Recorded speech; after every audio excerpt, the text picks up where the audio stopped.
Oh, there you go. You're in. Okay, go. Okay, great.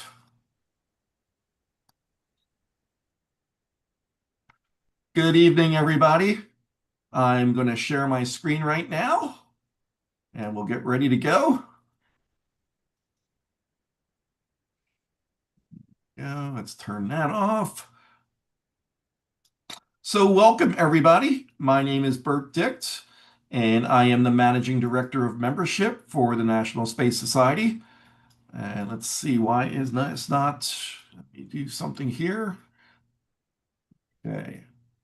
There we go. So again, my name is Bert Dicht. I am the Managing Director of Membership for the National Space Society. And on behalf of my colleague Larry Ahern, Vice President Emeritus, I'd like to welcome you to our Space Forum this evening, Behind the Lens, capturing 5 decades of spaceflight. And I know you're going to enjoy it. So, as always, here's our agenda. I'll discuss some quick virtual etiquette in terms of how we run the program. And then I'll have just one quick NSS announcement. Then I'll talk about what's coming up next, and then we'll get right into our program. And then we'll close for the evening. As always, feel free to submit a question using the Q&A function. That typically works best because it's easy to pull those questions out and spot them. But feel free to use the chat as well. If you are asking a question, we only say that you be respectful of our panelists and the audience as well. Also, feel free to give to our cause if you're enjoying programming like this in the space forums. We do ask you to donate to support NSS. We appreciate your membership. We appreciate your donations. And I thank you in advance for any contributions you make. And I will put this into the chat so you have the link. Also, at the end of the Space Forum, we just ask that you take a few minutes to complete the post-Space Forum survey. It's automatic, it'll take you right to it, and it is anonymous. And we really appreciate your feedback. It really does help us in planning future events. So, a quick announcement for those of you who are members. Oops, went a little too fast there. You might have received this in the mail, but if you haven't received it, you will very shortly. We've put together the NSS 2024 Year in Review. This is a 6-page document. We started doing this last year in 2023, and I think we're going to be doing this on an annual basis. It covers all of the major activities and achievements that we had in 2024.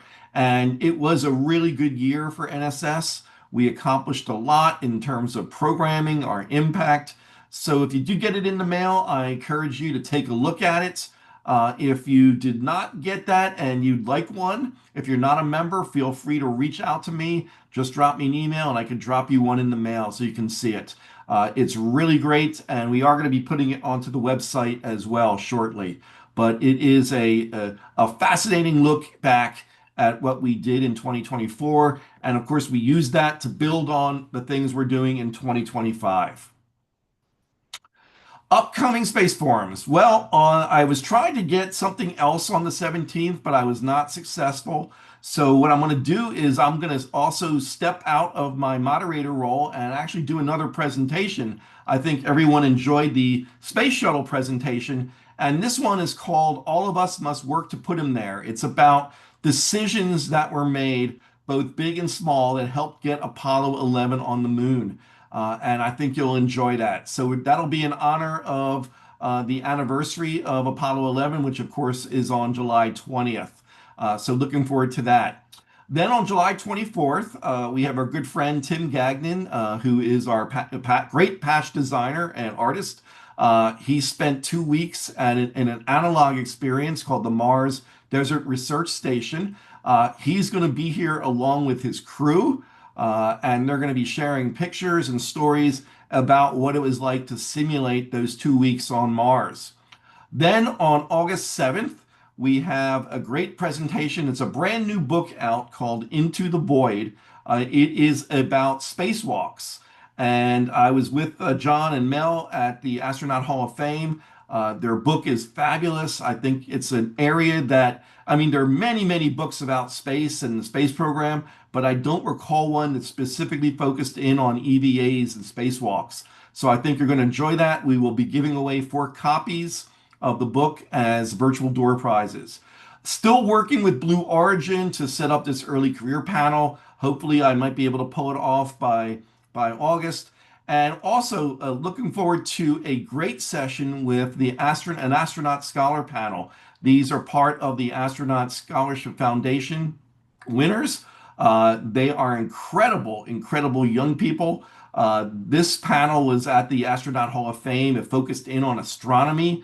It was moderated by Larry Bradley, who is actually an astronaut scholar from the 1990s, and he now works to support the Webb Space Telescope, at the Space Telescope Science Institute at Johns Hopkins. So we're working to get that one arranged and quite a few others. I'm hoping to get everything organized. By the time you get back to the 17th, we'll have the rest of August and hopefully some beginning events in September. So again, this is our last Space Forum, and because we have the ISDC next week, the International Space Development Conference that is happening here in Orlando. And if you still like to attend that, there's still an opportunity. Go to isdc.nss.org and you can find all about it. We really are looking forward to a great event. We have almost 1,000 people coming to ISDC next week. So now it's my chance to turn this over to our guests tonight. Mark and Tom are great space photographers. I've gotten to know them over the last few years down here on the Space Coast. Let me give you a little bit of background on each of them. Tom has been covering space launches since Apollo 15 in 1971. And he's had a great career as a space photographer and also a photo lab professional. He's a 2-time recipient of the Aviation and Space Writers Association Photojournalism Award. And again, he's been covering space for over 50 years. He's now behind the scenes, but his impact and legacy lives on. So we're going to hear from him, and he's going to be sharing some great, great photographs. His brother Mark is also an award-winning spaceflight photographer. His work has spanned 5 decades as well, beginning with Apollo 16 when he was just 14 years old. He's had amazing images from everything from the STS-3 landing at White Sands, New Mexico, to the Artemis 1 launch. And he still does a lot of coverage now, and it's great to get to know both of these guys. So it's my pleasure to introduce Tom and Mark Usciak and turn this over to them and let us see some of the great images they have. So I'm going to stop sharing. Okay, Mark, Tom, it's great to have you here tonight. Well, thank you. It's great to be here. I've been wanting to do this for a while now. Fabulous. Pictures. So let me explain here what we're going to do. We're going to show some photographs here in 3 different groups. We're going to show events first, not necessarily in chronological order, but just a potpourri of our work for the last 50 plus years. Then we're going to show some of our favorite people shots, astronauts, and there's a special guest in there that I think a lot of people will enjoy seeing. You'll recognize him immediately when you see him. And then the final few shots, we're going to sample some of the publication covers that we've had over the years, including at Astra. So we're going to begin here. Great.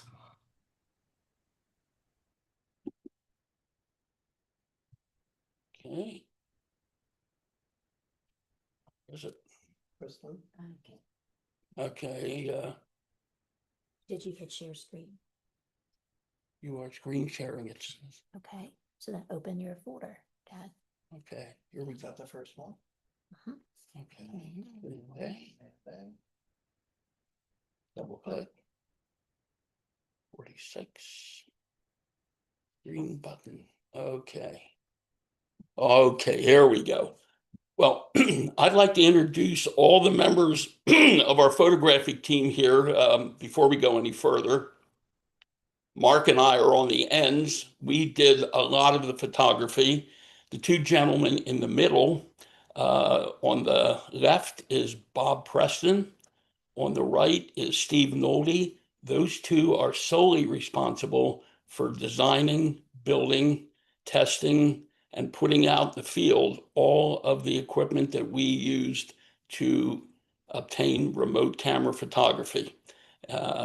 These guys, they've also done some photography, but their impact was in the construction and testing and engineering of the remote equipment. Let me go back here. Oh, okay.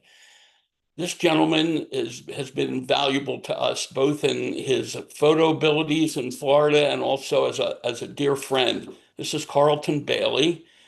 He lives in Florida. He took care of all our equipment while we were, in Pennsylvania. We've worked with him since STS-26.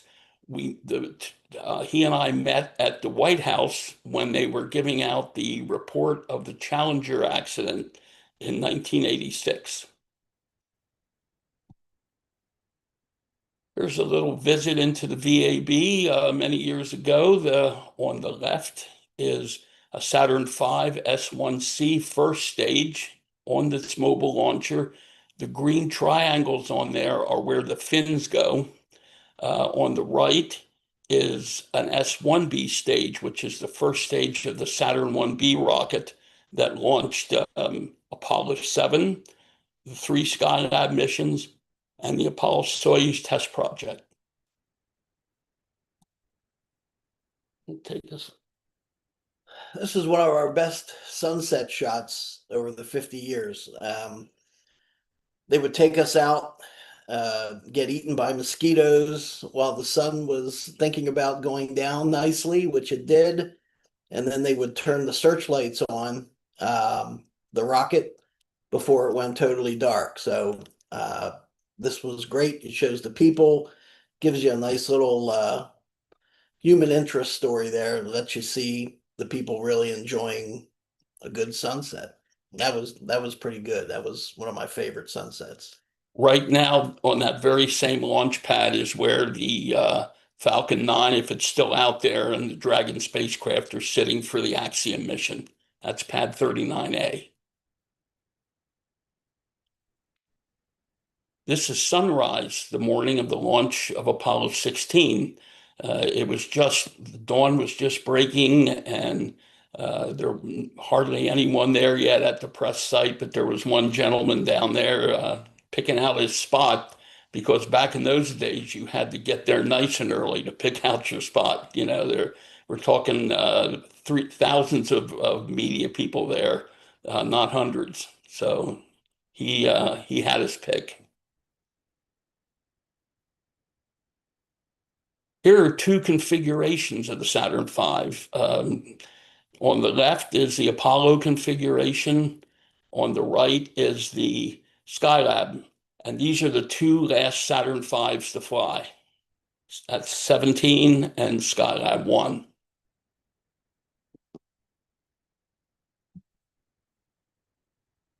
There's Apollo 16 that's at T0. You see the swing arms are coming back. That shot is from the press site. It's 3.5 miles from the launch pad.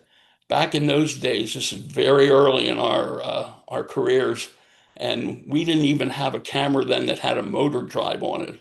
With that, those pictures were taken, click and advance, click and advance. So instead of 10 frames a second like you get today, maybe we were getting 2, 3. I don't even think that. I call this Saturn by day and Saturn by night. We have Apollo 16 on the left, and we have for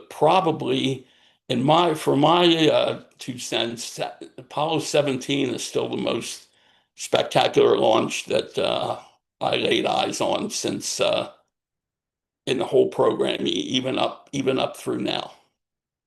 And the reason why is if anyone watching tonight ever saw a Saturn V launch as compared to a shuttle or an Artemis or anything that has solid rockets in it, when the Saturn V lifted off, it literally crawled up very slowly up the tower. You'd be watching it, and then it was something to see. It was much slower than the ones that we're using today.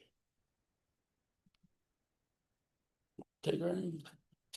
That was from yeah, it was from the roof of VAB, or actually through one of the doors that were open, I believe. We weren't up on the roof for that, right? No, it was about halfway up, and they had an open door. Yeah. And we were on a tour shooting out around the pad, and we came back, and our escort at that time said, "Hey, look, the door's open. Maybe we can get in there and get up and take some shots out the open door." And sure enough, we did. Yeah, that was good. So that's about 3.5 miles from where we were. This is how the rockets were prepared. This is a Saturn 1B from, I think that is Skylab 4, the final manned mission to Skylab. The mobile service structure is up there. It serviced both the Saturn V and the Saturn 1B. And as we'll see in the upcoming photo here, it was very ingenious as the way they launched the Saturn 1Bs from Complex 39. Previously, they launched them from pads 34 and 37. But by the time the Skylab program got around, those pads were basically deactivated. They were in bad shape, and rust-wise and plumbing and electrical wiring, and that was in no way able to support launches. So they took a Saturn V mobile launcher and they built a milk stool. Some people call it a bar stool. Some people call it a milk stool. But anyway, it brought the Saturn 1B up to the height there around the command module and the S4B, third stage, to mimic a Saturn V.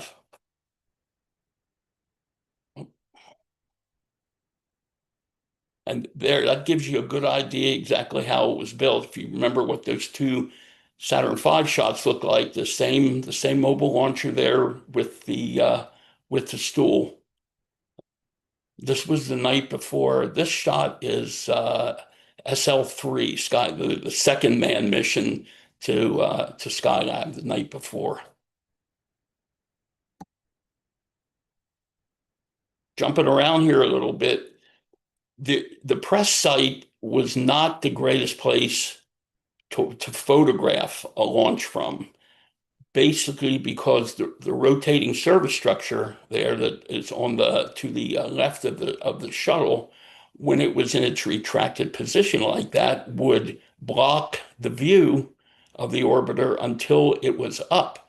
So NASA found another manned camera site. This is not a remote. This is a manned camera site. It was called the Fire Training Area, and it was a little further than the press site, but it had a much better look. You could see the orbiter the whole time. Now, it still had to come out of the steam cloud there, but you got to see it, and you could see the two individual boosters in the shot there.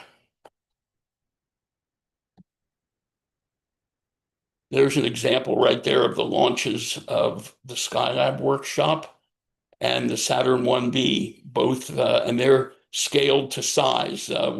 Mark here put this collage together. He used the mobile launcher as a guide to make it. If the mobile launchers are the same size, then the rockets are in the proper proportion. So what you're seeing there is the proportions between the Saturn V and the Saturn 1B. Quite a difference. Here's one of my all-time favorite shots. It actually was made by Steve, who you saw in one of the earlier photos there. This is excuse me. This is STS-7 on the pad the night before launch. Challenger had only flown once before this mission, and it looks practically like a brand new orbiter there. It's pretty clean. And we had a lot of use with that shot over the years.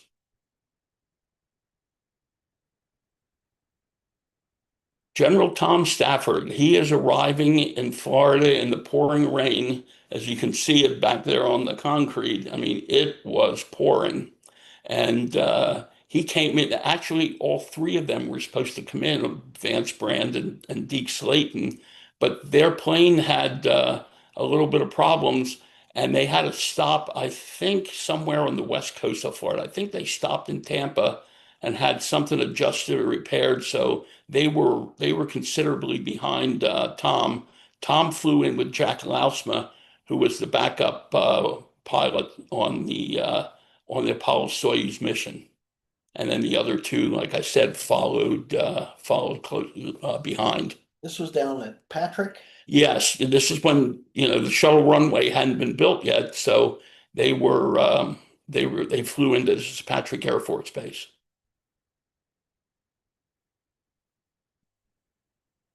Go ahead, you got that one. This is the roof shot, not through any doors this time. This is all the way up at the 525 level. The air was a little thick. You could see the moisture in there. Perfect lighting. I mean, those solid rocket boosters were the best lighting source you could have for nighttime launches, that's for sure. And reflecting off the steam cloud, you can see the reflection there in the water between us and the pad. And that was like one of our best night shots ever.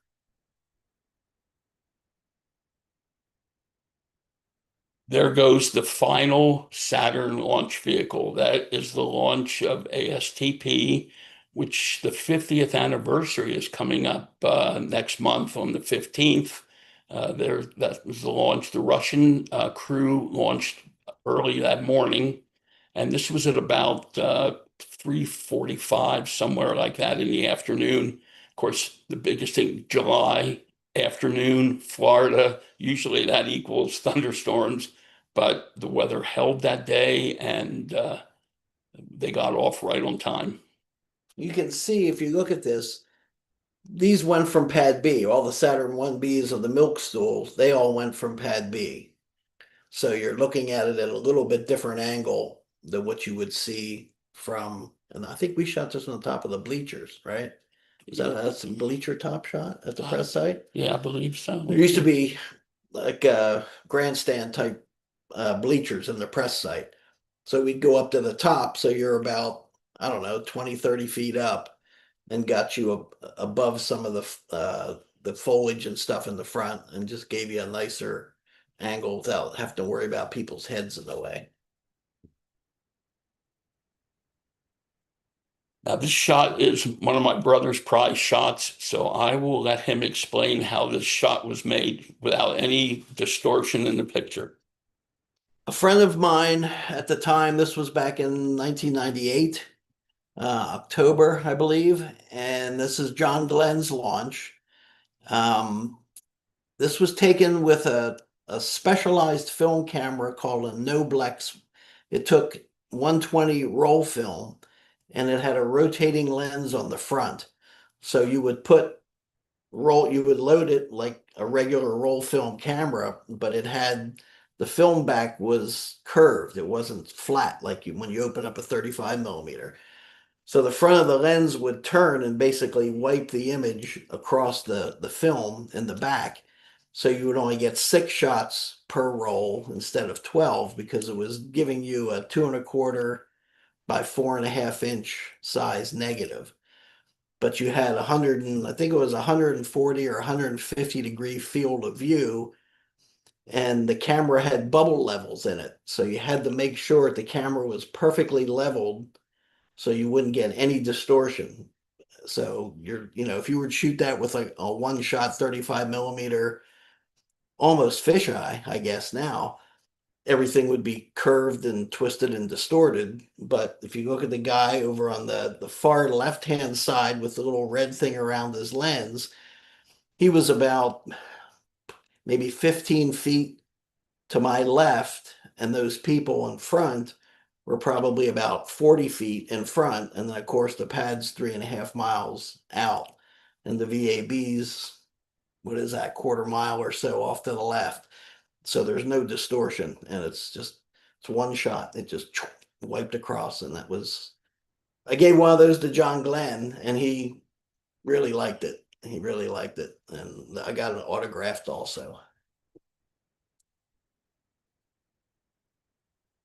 Well, we'll move here to the very beginning of the space shuttle. This is Columbia, and it is in Palmdale under construction. So we are looking here at the port side. You can see, of course, the wing and the open payload bay there. The construction is going on. In the back there, where you have the little arch and the flat green area, that is where the OMS pods, the orbital maneuvering pods, would be installed, and that was interesting. The hardest part of working with this picture was neutralizing it and getting it, because there was all different kinds of lighting in there. And this is the film days. Remember, this isn't digital where you go to auto white balance and deal with that. This was, you had film, and it was quite a challenge to get it to look like this.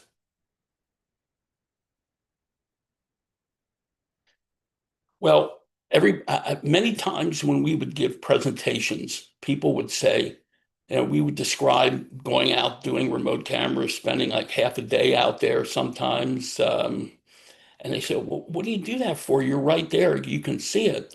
Well, I created this, and I used this at Space Fest or Shuttle Fest, I'm sorry. And Bert might remember seeing it. The shot on the left is taken with a long telephoto lens. I don't remember the focal length that I had there, but as you can see, we're at the ignition of the SRB point there, and the main engines are coming out one side, and the SRB is coming out the other side. Well, and these are time synced as close as I could get it. And the one on the right is what the remote camera saw. So the one is being photographed from 3.5 miles away. The other one's being photographed from maybe 1,100 feet away. So the difference not only is better quality, but it's also a lot closer, and the color is better. On the left, we're shooting right into the sun. On that, the sun is behind us, or behind the camera. After I showed this enough, then they started to understand why we did remote cameras. This is one of my favorite shots, or series of shots.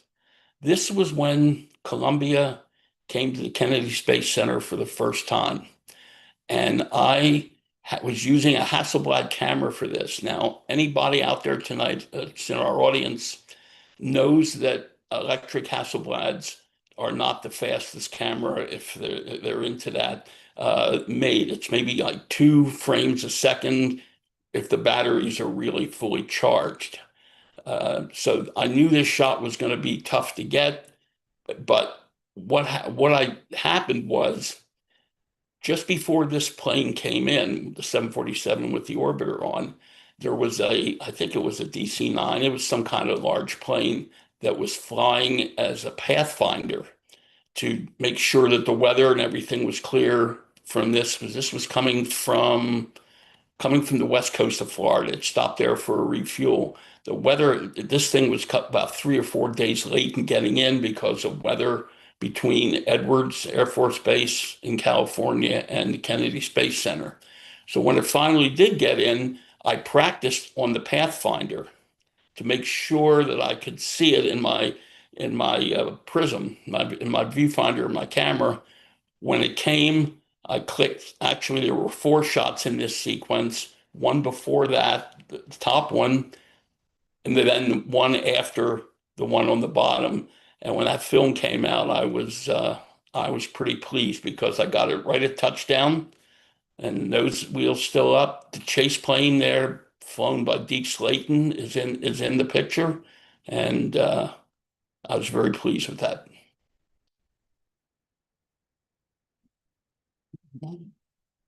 This is in the OPF. I'm not 100% sure which mission in 26. between. Oh, it was 26? Okay.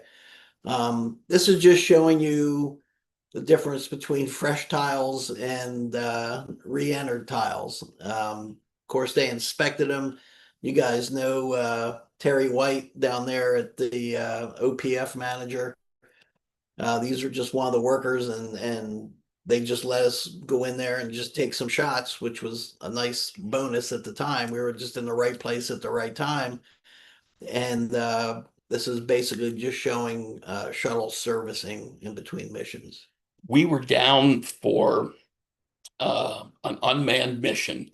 Normally, we did not cover unmanned missions, but after the Challenger accident, some magazines were, it was Space World then. It was before Ad Astra, which was the predecessor to Ad Astra. And there was a couple others that wanted launch pictures, something, obviously it wasn't the shuttle going up, but, they were clamoring for launch pictures. I ended up getting a full page shot of an Atlas Centaur in Ad Astra. I never saw that before, and I never saw it after that. But I think they just wanted to keep some, exciting shots in there during a time when not much was really going on. So while we were there, they took us over into the VAB, and that's how Mark got that shot. You can take that one. This was a shot that I took, believe it or not, on a 4x5 view camera. This is when they rolled the Columbia out for the first time, and it had all its tiles, all the protection. It was pristine. I mean, there wasn't even a mosquito dropping on it, I think. It was at night. We were all lined up like paparazzi line at a Hollywood premiere, and God, it was pretty neat to see. And they had searchlights out. You can see how bright it was on the one side. This is actually a 1 second exposure with 100 speed film in a 4x5 sheet. What had happened was I saw the guy coming, and the shuttle was moving up until this point. And if you look real close, you can see some of the people in the back are kind of blurred because they were walking, but the tow motor came out, pushed it to this point. It was backing it up, and then he stopped, had to put the tow motor in gear, and then it started moving forward, coming toward us about literally 4 or 5 seconds after this picture was taken. It was constantly moving again. So Steve was with me, I believe, right? You weren't there. Yeah, Steve was with me. He was shooting with the Hasselblad with some higher speed film in it, and got a series of shots of it kind of going past us and then moving into the OPF. It was going into the VAB. VAB. But that's kind of like, I mean, I can blow that thing up to 30 by 40 inches and almost read the tile inscription numbers. It was super sharp. Why don't you have this one too? That's yours. This was the first rollout that I did back for STS-3.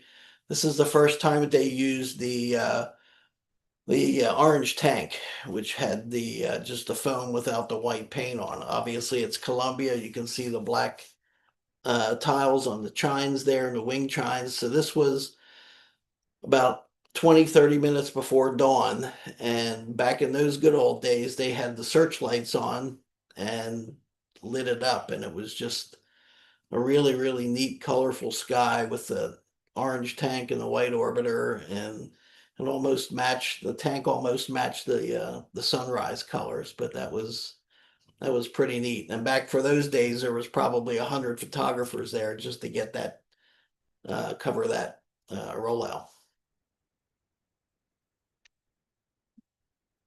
This was the photo opportunity that was always afforded to us. I don't know if it is anymore. It was not for Artemis, but the night before launch, they would take us out to the road there at sunset. Sometimes there was no good sunset, other times they were okay.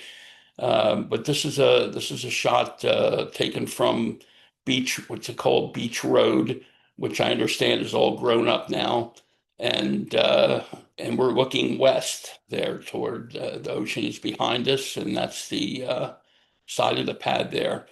The weather usually is nice, but there's mosquitoes all over the place there. It's a swampy water there, and there's behind us there's swampy water, and then they just love that. But so you shoot quick and get back on the bus.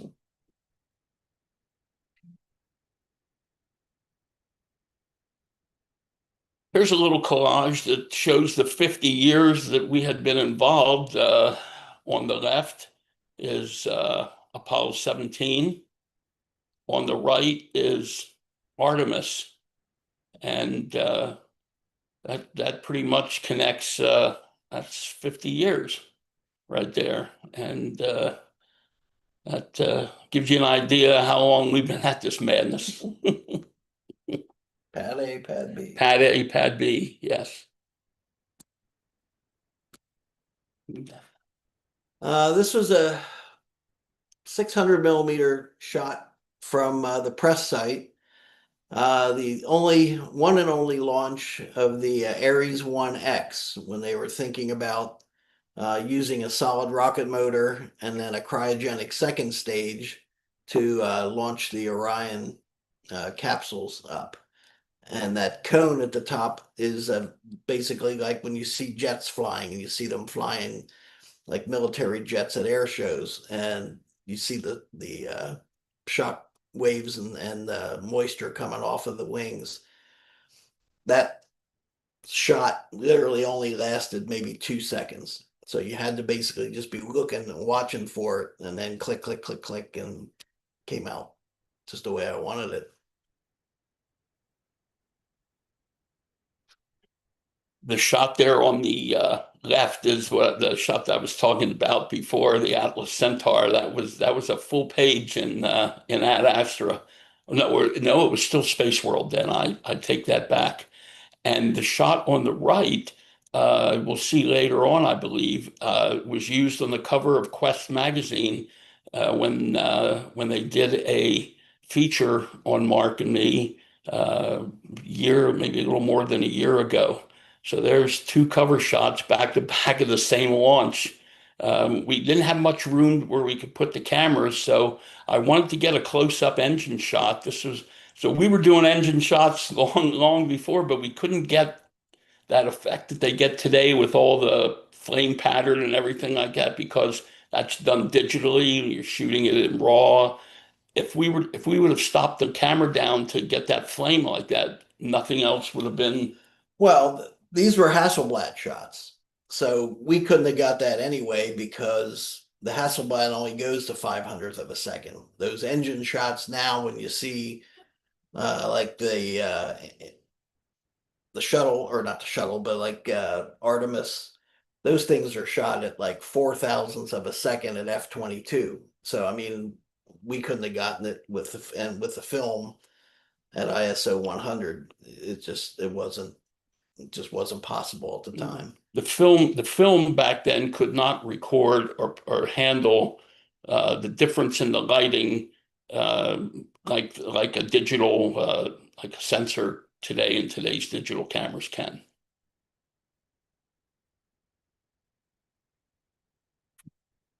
Okay, so now we're out setting up the remote camera. So let me explain here to you, and Mark can chime in because this is a joint project. The cameras you see there on the left side of the tube is the camera that we use for 90% of all our remotes, and that's a Hasselblad ELM. It's basically the same model of the camera that they used on the moon, but of course the one on the moon had a lot of modifications to it. But the body, the framework of the camera was the same. On the left are the electronics that would fire the camera. The camera was set to be started with sound.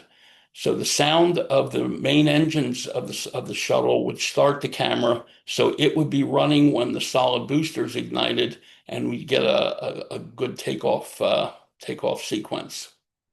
Do you want to add anything?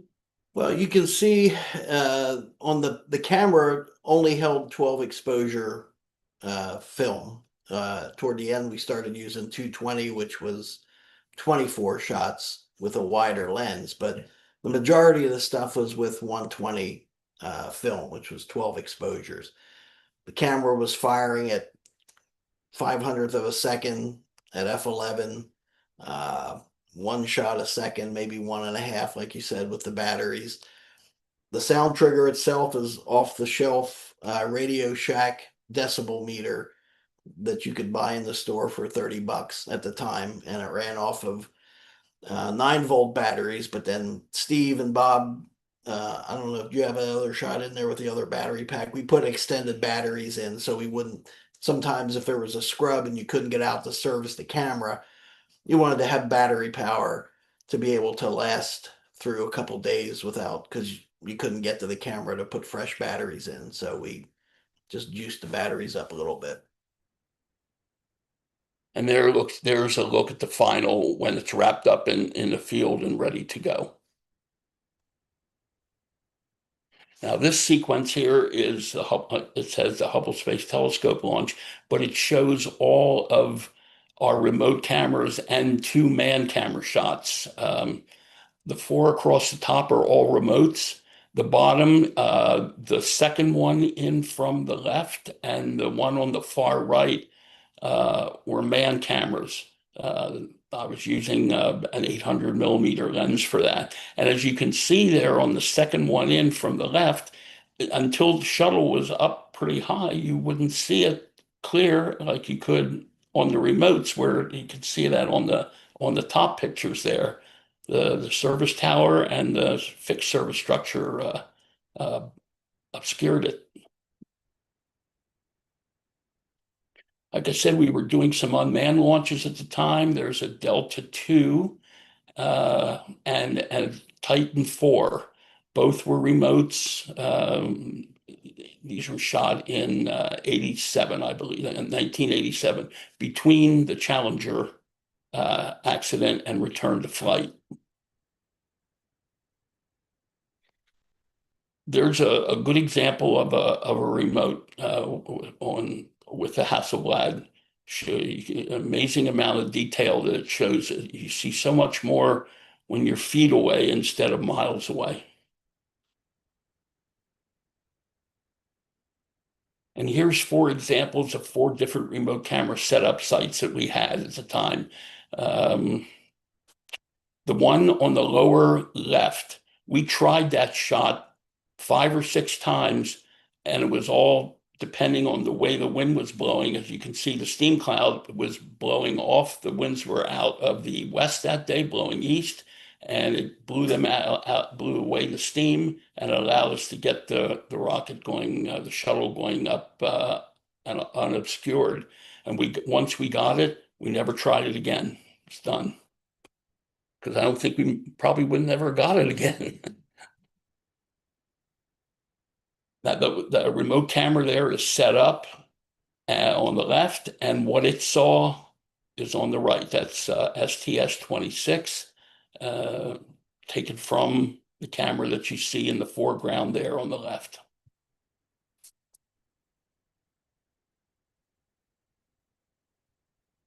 After landing, you have serviced the orbiter. This is engines, the coolant being hooked up to the orbiter prior to it being towed off the runway. And there's the tow off. That's Discovery. So I think that was pretty early because it still looks pretty clean. I don't remember which mission that was, but it was early in Discovery's career. There's today's bird. There's the SLS on the rollout on the left, and up on the pad ramp on the right. These two are photographed by Mark.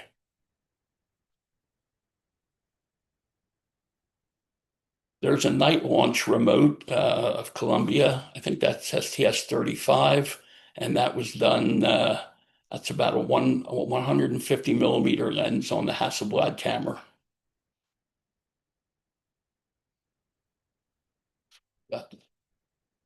This looks like I was in a T-38. I could only wish, but I was on the roof of the VAB, 525 feet up, this time looking west as the shuttle landed from the southerly approach to the runway. So it was doing a good maybe 300 miles an hour or so there at the time.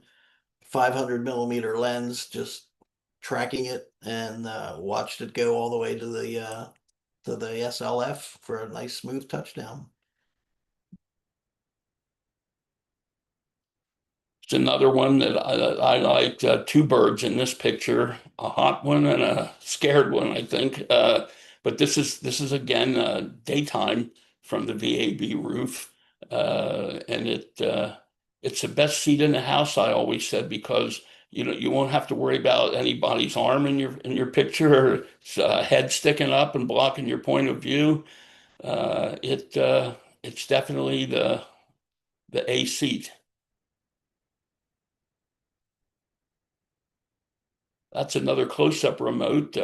When we did this, the person we were shooting for basically wanted to demonstrate power and yeah, thrust, and I think this one fit the bill.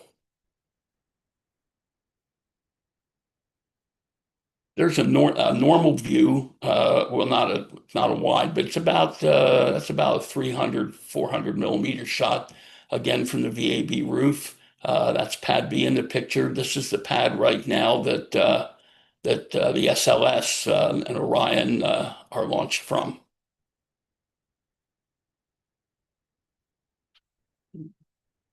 This is the first for STS-41B. It's the first landing at the Cape through a nice little fog bank there with Vance Brand and Hoot Gibson at the controls. First Cape landing 1984, I think, right, Tom? 1980, yeah, Yeah. 1984.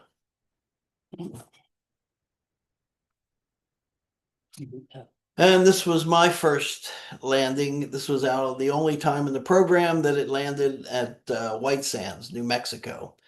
Those mountains are, I think, probably a good 50, 60 miles in the background. So again, this is with a 500 millimeter lens, and we were probably about a mile and a half, 2 miles away from center line at the runway. So it gives you a nice distance compression, but this was also my first cover, national magazine cover shot for the Air Force Association.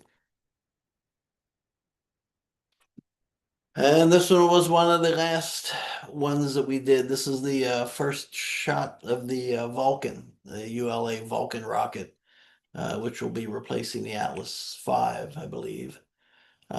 Nighttime launches, lots of mist, lots of haze, and you just roll the dice and hope it comes out. I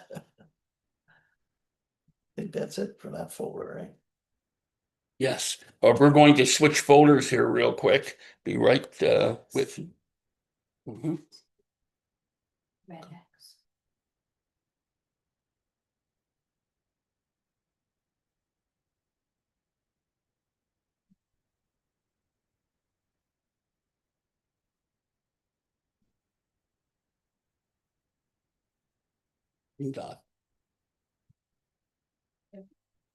This is our people section part of the program. Eileen Collins is probably one of the friendliest, easy to get along with astronauts there are. Of course, the first female pilot and commander. This was taken at Udvar Hazy, the Air and Space Museum, when Discovery was delivered, brought into the museum, and the Enterprise was taken out and taken to New York.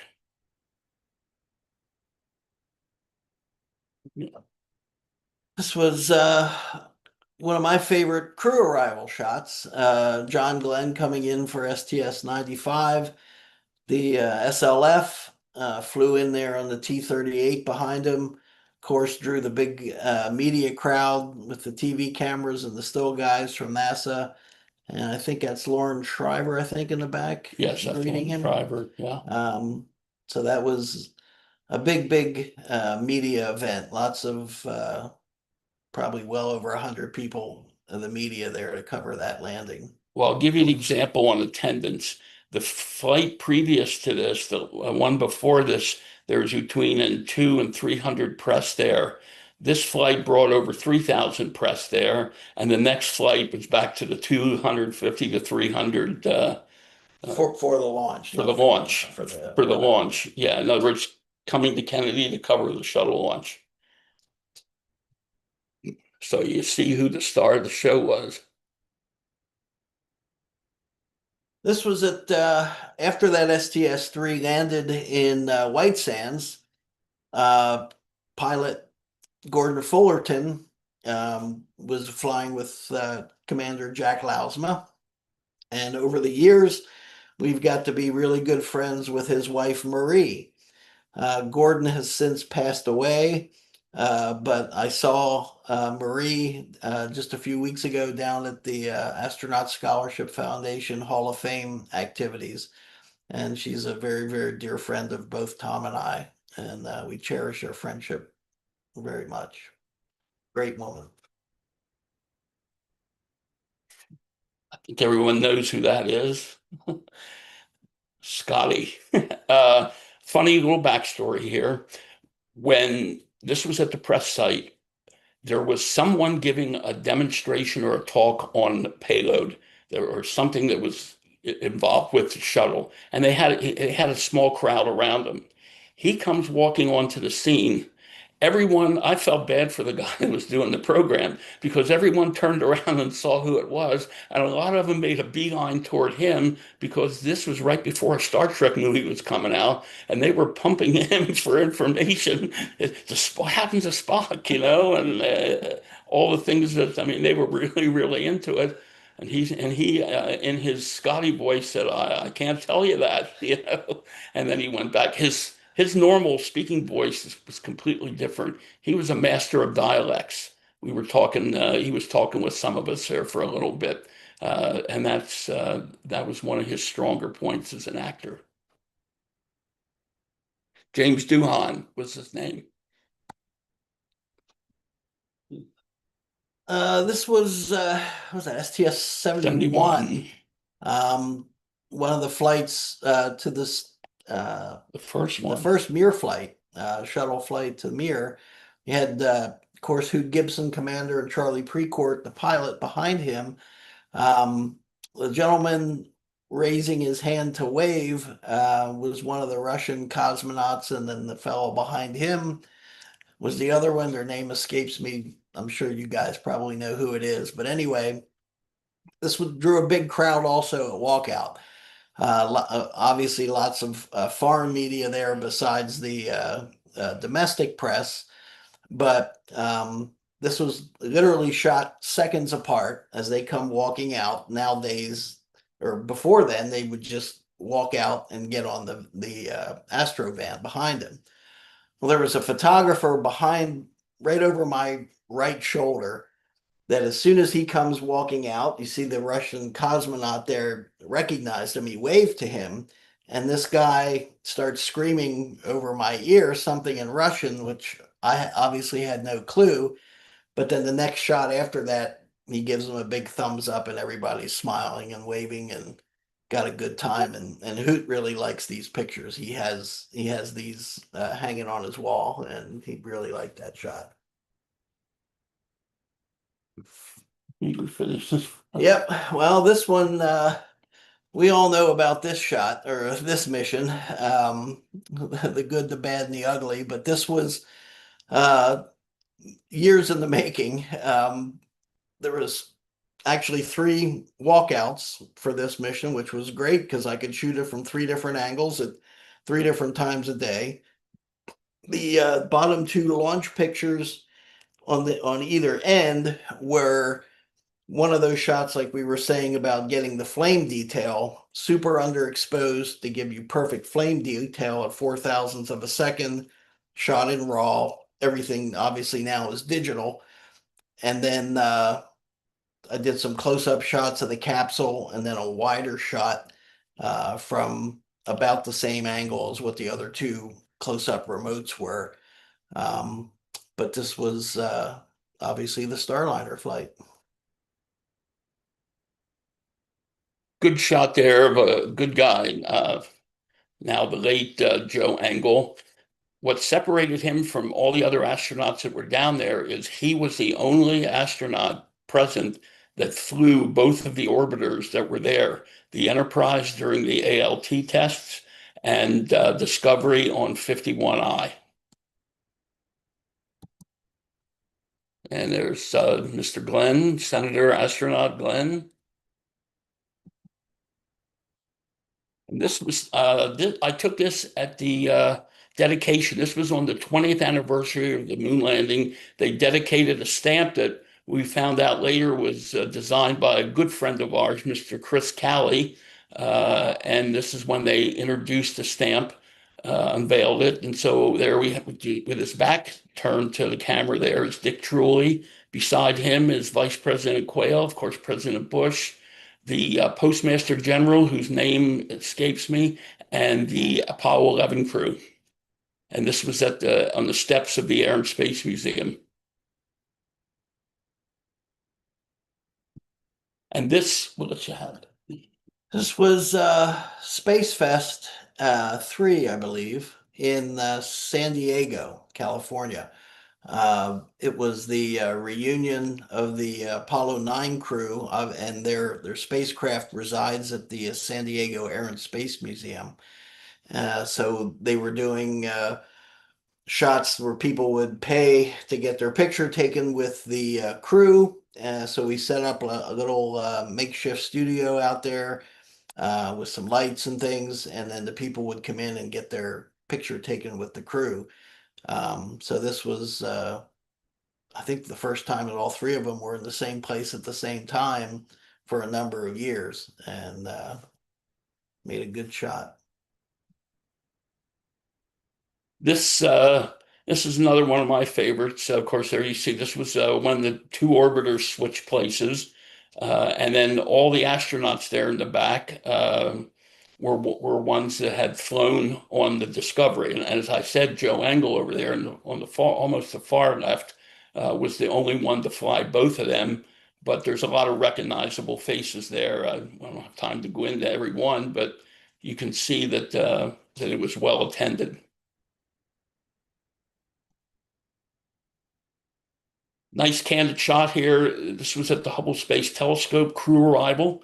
They had a hat switch, and that is Steve Hawley and his wife giving each other a kiss and swapping the hats. She had a Hubble hat on. He had the black hat on. She's taken his and giving him hers. I had the opportunity in 1995 to go over to Russia to cover the first launch of an American astronaut on a Soyuz rocket, Norm Thagard there on the far left. And when I say cold, it was at this time when this launch was going on, the wind chill was -15. Okay. All right. We're going to switch really quick here. We're going to go right through the last group here pretty quick. Escape, she said. Yeah. Okay, green dots, red dots, close. Close. Open. And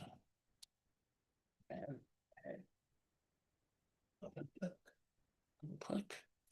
Green dot.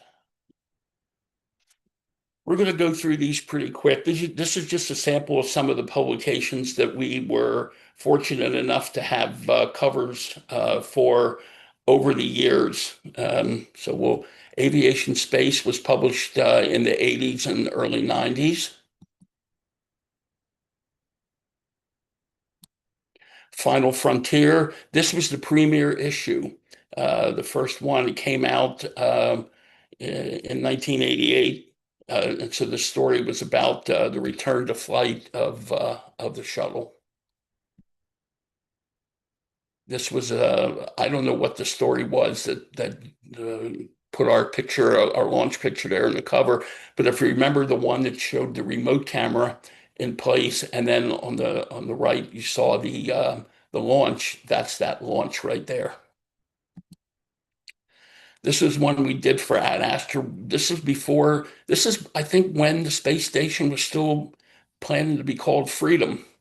And we did this in a studio in Washington, D.C. Mark and I went down to Ad Astra headquarters. We go down there like every 3 months.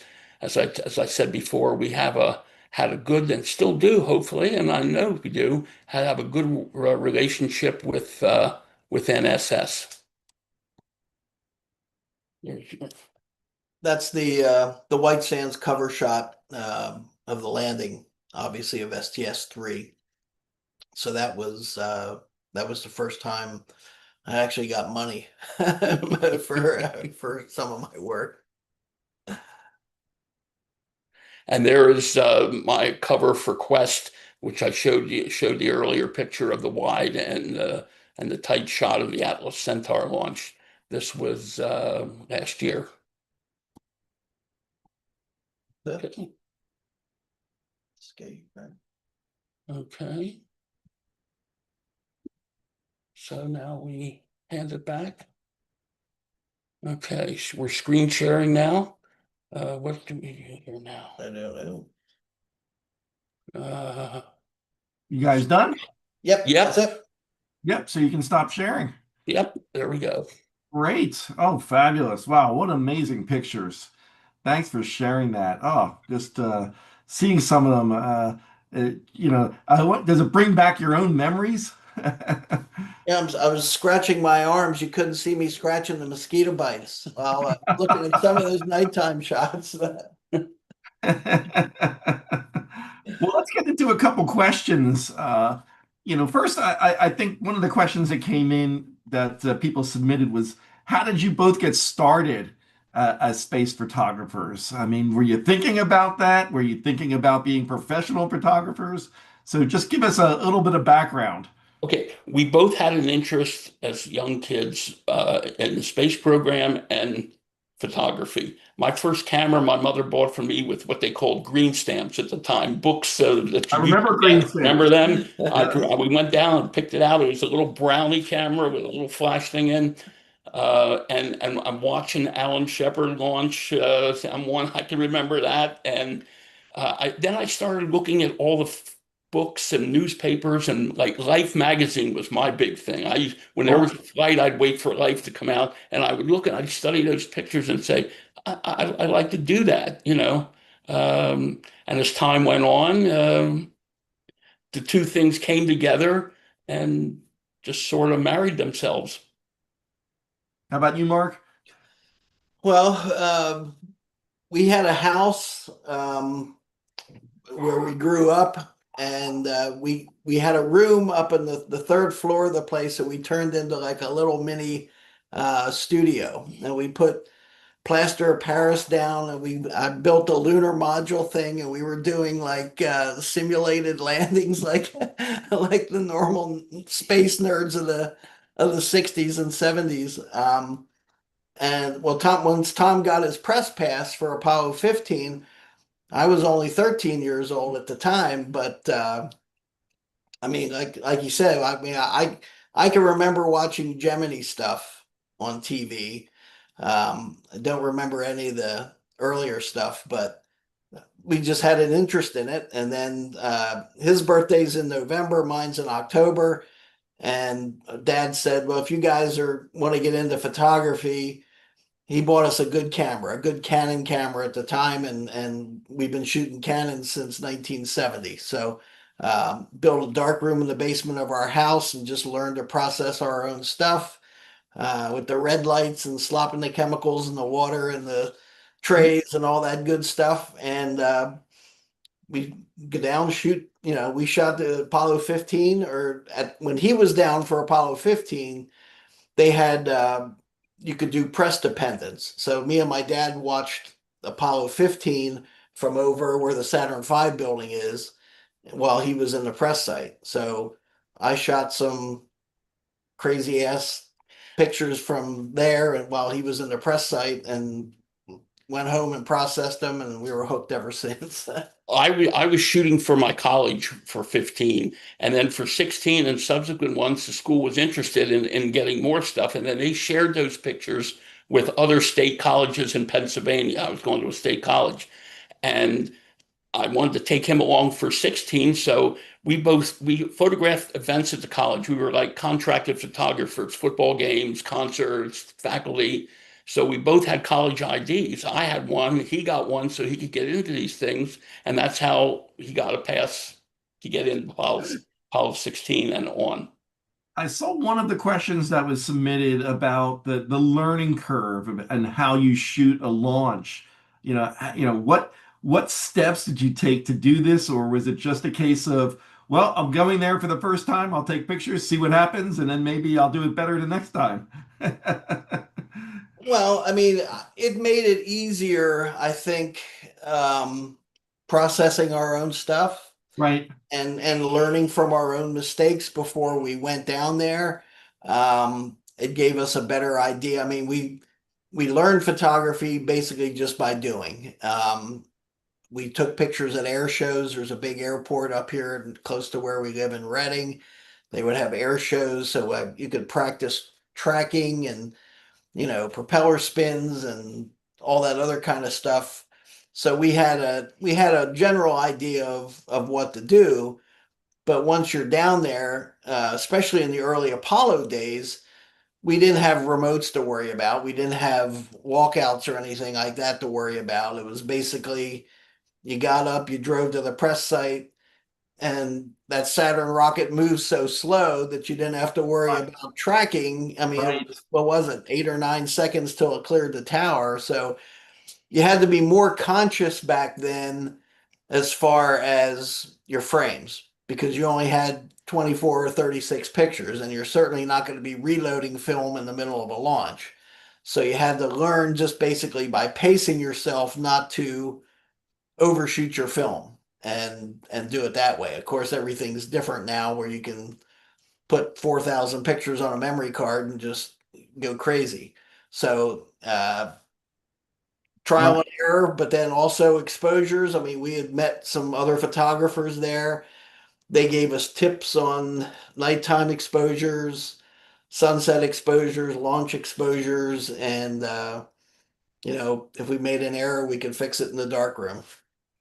Space community is small, as you may well know, Bert. Everyone Yes. knows each other in this area, especially in the media, and it's very, very, very accommodating with each other. Right. Okay, you had a few shots, night launches versus day launches. Do you have a preference? No, because I know how to do both. Okay. Um, there's the main difference. It's a daylight exposure. We know just from the kind of film that we used over and over what to set the camera at. Nighttime, we came up with the formula of daytime exposure minus or opening one f-stop. Okay. And what that did, so that picked up the ambient light. Remember, you have nothing illuminating but the flame of the rocket at night. And so you want to get the ambient light, you let more light into the lens by opening the aperture. You still want to keep that. We would work between 250th and 500th of a second. 250th if we were using 100 speed film, 500 or 500 of a second if we were using 400 or higher. Okay. I always found that when I took my first shots of a night launch, I was wondering how they were going to turn out. But then you realize that, after that initial liftoff, where everything is illuminated, uh, Yeah, I find that tracking the rocket was not as satisfying to me because it's so bright from the exhaust that right, sometimes you can't see the rocket itself. right. At Yeah. night, you don't. The Yeah. Artemis, once it got up in the air and started to arc over, it looked like a shuttle launch to me. Right. Okay. Wow, very interesting. So you've had things published in magazines, like you said. You talked about at Astra. There were a couple of questions that talked about making this career. Is photographing launches a career choice? No, it's a side. No, it's not. And Aren't you a dreamer? no, it's not. It for us, it was a sidebar of something. We were fortunate enough to be affiliated with the photographic industry. Myself as a lab owner, and Mark as working in a photography studio, a major corporation, and that we both were able to uh, do this and provide work to provide images to publications. And we always see what we did is we never sold all the rights to the publication, which probably hurt us a little bit. But if we did, we would not have been able to do what we're doing today because we wouldn't have the right or the actual hard, film or digital files to do it. So we would shoot something for the organization and we would license it for one-time use. Right, And then we'd negotiate out whether what we could do with it. In other words, the images belong to us always. right, right. No, very good. Let me go through and see some of the questions that were submitted here. Uh, Let's see. There was one here about have you ever thought about doing a coffee table book of all your photographs? Well, uh, I was thinking about that. We over the years we've been helping others, okay, with their books. So we didn't really have the time to put into that, and there's so many space books out now. If you're familiar with J.L. Pickering and John Bisney, Oh, yes, yes, absolutely, they are the masters of putting out space history photographic books. yes. And we are very good friends with both of them, and we are in most of their publications, like the Apollo era, the Shuttle era, and even the Apollo 11 era. If we had more time, I wanted to show more of the covers and books that we were actually in, but we were running out of time. But we have been well represented by them. I've talked to people. Their books that are coming out now are being published by a company that's right in our area here. So, right now, maybe someday, you never say Right, never, and we have the material to do it, but we have to, we don't want to stuff put too much out there. right. Dave asks about how do you go about getting press credentials, and were you actually on staff of publication, or were you doing most of this as freelance? A little bit of both. We were freelance to the publications. Um, and we were listed in the mastheads of a couple of those publications as staff photographers or contributing photographers. I also served as the photo editor of Aviation Space magazine for a few years. That's the first two issues that you saw on the screen here. So I would pick pictures and size pictures and do things like that. But so it was sort of a mixed bag there. Right. Let me see a few other questions here. Oh, there were a number of comments in the chat about being on the roof of the VAB. Can you just share a little bit about that? How do you get up there? And what is that like? Well, from what I hear, you don't anymore. But um,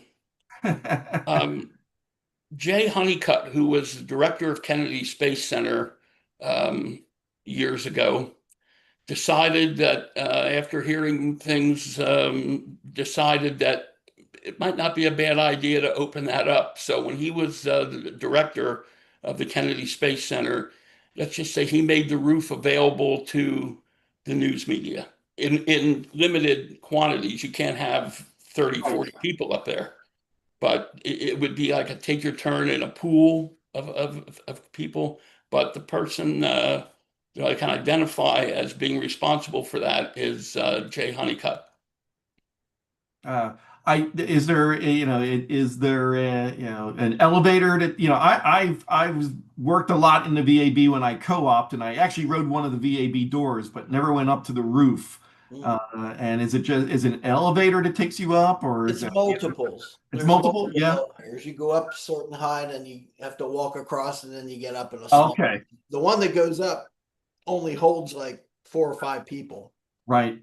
When they were taking us and the pool photographers and the escorts up, they'd have to make multiple trips. Right. So, Right. plus you're lugging equipment and tripods and camera cases and bags. So it was a pretty substantial logistical thing. Let's put it that way. Right. One of the reasons why they kept it down. I think the most they ever put up there was maybe 12, 15 people at max. And like I said, you had to sign up and basically get in. I mean, the wire service guys always got up, so they always took, spots. So it was left over for the rest of the media Right. to Right. fight it out. But Ian asks, are people still using film? Are you aware of people who still use film? yeah, there's still some crazies There's there. there's a use for film. Okay. It has a look to it. It's nice for certain things. There is no room for film in the digital media today, because today, when you shoot something, they want to put it on their website immediately. Immediately. Right. Yeah, there's no time to process the film. An example, for STS-114, I shot a group picture for Boeing at the time of the launch of 114, and they were standing out in the press site, and I took the picture real quick facing it as it was going up, and I did it real quick because I said, now turn around, and there it goes. Well, I took that picture back to the Boeing booth. I turned in the memory card. And from what I understand, it was on their website before, when they just got to orbit. So that's how fast that images can be processed and distributed in the digital world. If that was film, I wouldn't even have had it wouldn't even been through the developer yet. Right. Right. Yeah, there's still, I'll tell you, Bert, there's kind of there is like a little bit of a resurgence. I mean, the last few missions I was down for, like Sunny's and the Artemis, obviously, and the Vulcan, I see guys with Hasselblads. Our good friend John Tilko. Right. Yes. John, he still shoots Hasselblad. But getting the film processed and just the expense of the film, and then you got to worry about dust and dirt, and the film could get ruined in processing and all that other kind of stuff. And it's just, I can say now, with pretty much confidence that there isn't anything that you can do on film that you can't do better digitally. Right. I mean, if you wanted to I can make a digital image look like a film image by adding grain or make it look like an oil painting or a line drawing or like sepia tone it or black and white or localized color in black and white. I mean, if you can think it, if you shoot it with a high enough resolution, high enough megapixel digital file, you can do anything with it, really. Right. I never go back. Let's put it that way. Well, no, like I said, today I shared a few images on Stay Curious of the air show. Yep. And I remember going to the air shows with a couple rolls of film. Yep. Maybe I took 72 pictures, and 4 or 5 came out okay after it was developed. And today you just shoot away, right? And Marty arguing with you about an F-14 versus good. That's those Grumman guys for you. They never That's a give up. Grumman guy. Yeah. So no, very, very good. Plus, film is so expensive today. Yes. You see the price of it? A roll of black and white, I saw it was like $15. No, there's nothing like Not for me. Was it, there were a couple questions about the technology of photography. So obviously cameras become digital. How have you had to adapt to the change in technology? Well, just the digital stuff going back, I mean, I think our first digital cameras were like 6 megapixels, Right, 8 megapixels, and now we're up to 24, 32. It's, the principles of photography haven't changed. Shutter speed, light, right, f-stop, 186,000 miles a second, all that stuff isn't changing. How much light reflects off of a cloud, steam cloud, that kind of stuff. It's just with the digital stuff, just the ability to shoot in RAW gives you so much more dynamic range that you never had on film, that you right. could never ever get on film. And those engine shots with the flame detail Incredible. is the Yes. perfect, that sums it Example. up right there. So, but I mean, you adapt to it, as it's only getting better. I mean, a $5,000 digital camera 10 years ago is now $600, as far as the same camera, but you're getting so much more for it. And it's like anything, TVs, anything silicon based, chip based, computers, laptops, everything else, the prices come down and the quality and the capability has gone up. And it's the same way with the camera stuff. So, Right, right. Yeah. the big thing now is the changeover going from SLR to mirrorless. And that's the biggest dilemma that I and a bunch of other people are, I mean, we've got tens of thousands of dollars vested in camera bodies, lenses, accessories in the SLR era that we'll never get our money from. I mean, we've gotten the money from it from the use for being used for 10 Sure. years, but to basically transition everything over to a mirrorless system, you've got a big outlay of money. And, it's going to have to be a weaning process, just starting, a body here, an extra lens there, and then transitioning over from SLR to mirrorless, which is the way it's gone. All the major manufacturers have pretty much stopped making mirrored cameras, SLR cameras anymore. I mean, everybody's gone to the mirrorless system. So it's a whole new thing we have to buy now. That's it. That's it. I did see a question from Carl. I mean, you shared some great photographs. Are there any that maybe you after, I mean, you've probably taken thousands and thousands of photographs over the course of your 50-year careers. Anything maybe you wish you had shared tonight that you didn't? Oh God. Yeah. More. How many more people you want to put to sleep? I mean, we'll be up until the We 3 in could the morning. If they that have to wake up to go to the bathroom, still be showing slides. I mean, it's Mark and Tom's summer vacation photo. there you go. There you go. Well, yeah, I mean, there's so much. I mean, it gets to the point. Well, like Tom was saying with JL, I mean, he'll every once in a while, like if he's got an idea for a new book or something, he'll come in with a specific request of a shot that we know we have, but we not sure where it is, and you're looking through pages and books of negatives. I get calls every once in a while or emails every once in a while where somebody is saying, I know you shot this picture.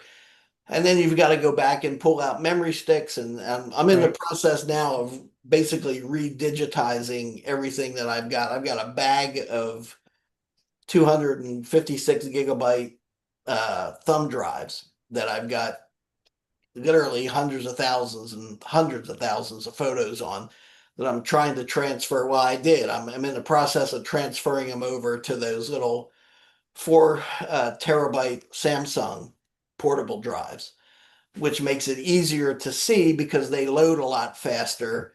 And I'd be able to go back and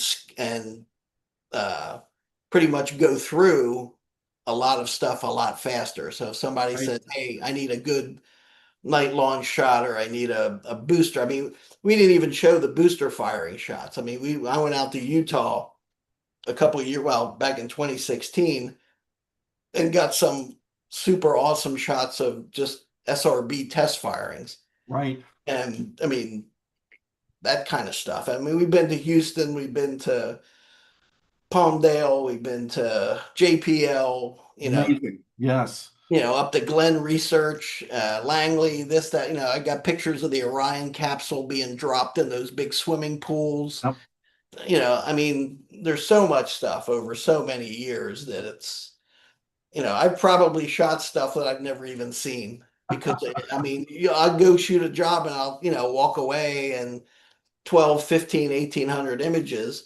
I'll go through and like if, Rod needs something for a certain story and I know I've got it in there somewhere, I'll go through and scan it, send it to Fred and they do with it what they want. But there's 200 or 300 pictures on either side of that one that they choose that there's probably something neat on there. So, that's something to look forward to doing my retirement age, I guess. And Very good. Now I know we're running out of time. We're already about 10 minutes over, so I want to get a All right. couple of last questions in. Are there any space photographers out there that you two admire now? And I've always wondered, how do they get those shots of the rocket going through these back with the moon in the background? And that must take incredible timing.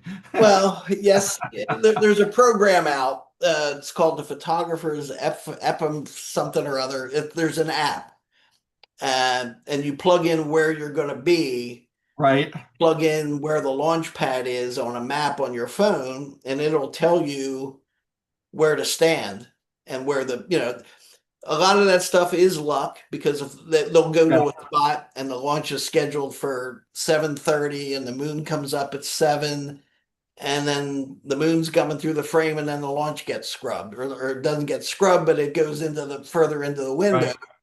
And then you end up got to move 100 yards down the road to get the alignment back up and it is luck but it's also a lot of technical map jigger It's a around. lot of planning. It's an act. People find they get their backyards invaded by these guys because it says this is where you need to be, and that need to be happens to be in this guy's backyard. Yeah, but they try and sneak in. Right, Crazy. right. You were No, but saying about photographers. yeah, like I said, Who do we admire? Bill Ingalls. oh, Bill Engel, sure, yeah, NASA We just photographer. saw him. We Yeah, just saw him last weekend at a funeral from another photographer friend of ours that passed away suddenly. Scott Andrews. What his abilities were. Ralph Morse. Did that name ring a bell with you? that He one was doesn't. That one Life doesn't ring. Magazine's number Oh, one okay. guy. Right, right. The new young guns that are out there now, the Ben Coopers, Ben Cooper. John Krause. John Krause. Oh, yeah, John These Krause. are they're the Bill Yeah. Ingalls and the Roger, they're They're this the- generation. They're the digital, the digital age, the young guns guys. Max Evans from NASA Spaceflight does excellent work.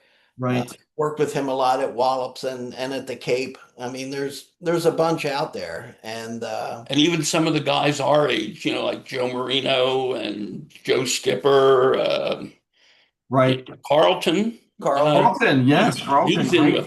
with we're a good squad. Yes.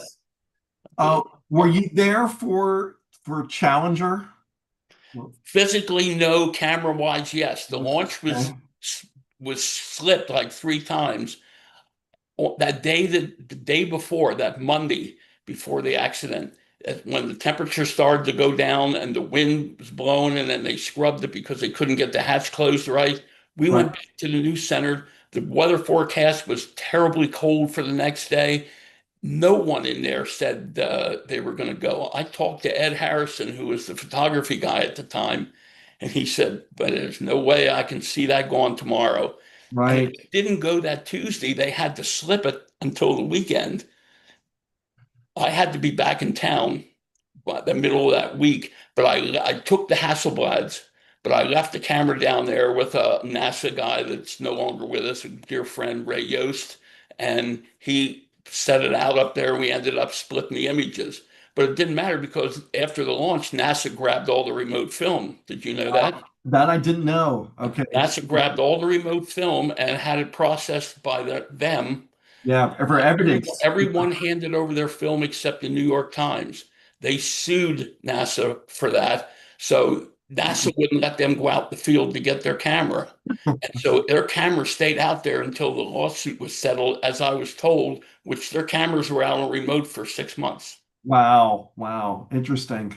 But for them to lose a few cameras to get their point across or to have their piece, that was nothing to them. Now, I do remember talking to Carlton about witnessing the. Yeah, ask him, Yeah, yeah, he no. didn't do remotes on that 51L. Right. He started with us at 26. Okay. Very good.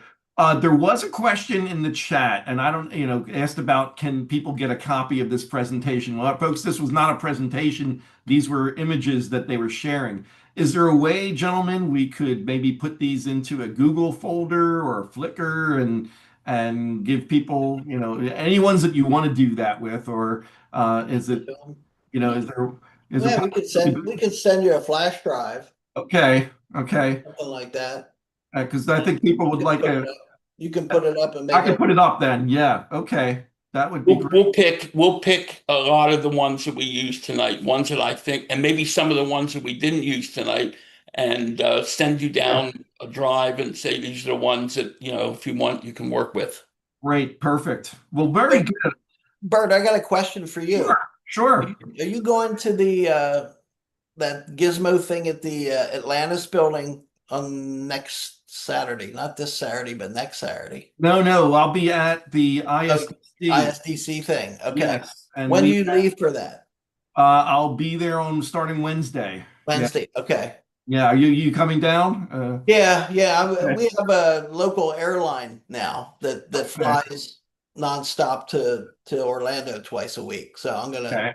try that out, and gonna help Chris Callie move some of his Yes. work and stuff in and out Well, there. we've got Jared Isaacman Saturday night, so Okay. Well, it's yeah, gonna be that'll that's be gonna be great. pretty good. Yeah. So, well, gentlemen, I want to thank you so much. Yep. I can sit and talk for a long time on this. So, Well, I hope we were able to answer yes, any of their questions. If people have any questions at all, and if they want to email you, and if you could forward them to us with their absolutely. email address, I will answer them personally. Very good. Absolutely. Well, Mark and Tom, thank you so much. It's been great to get to know you over these last few years, Same here. Same here, bud. and share some of this photography. And I learned so much. I'm just an amateur. I will say this about this. I don't think I could do this too often because I don't have the patience. You have to wait around a lot. Yeah. Oh, hurry up and wait. Yeah, like waiting 4 hours, driving out to the pad. Yeah. STS-1, we drove out to the pad because they cleared the pad. We got to the roadblock, and they said, no, the pad's not open yet. The public affairs said it was. And we sat out there for about 3 hours, wasn't it? Yeah, on the bus, ready to go out and Wow. pick up Wow. cameras. You know. Thank you again. Thank you so much. We really enjoyed it. And again, everybody, we'll try to make some of those photographs available to you. But it was a great session. I appreciate it. And thank you again, guys. Very good. Keep up the good work. Thank you. Thank you. I want to just share my screen one last time as we close out. I do want to thank my colleagues here, Fred Becker and Stephanie Erickson and Sadia Ahmad. Thank you all. We have another great Space Forum under our belts. Everybody will be doing this again now on the 17th of July. So nothing until after our ISDC is over. So let me just go one last time and share. Okay, and I'm just going to advance here. So as always, everybody, thank you for joining us. We really appreciate that. It's been a great first 6 months of Space Forums, and we'll be looking for what we can do in the second half of 2025.